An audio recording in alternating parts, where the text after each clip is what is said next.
guys. Ayan guys, situasi dan kondisi untuk rukun dari meluap alias meruah ia meluap.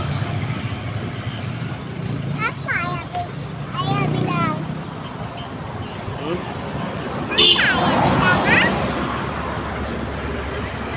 Ayo kagak amat palau dikatakan.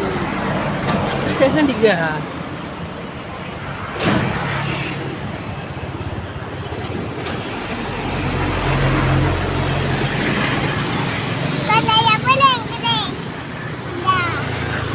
Boleh ni.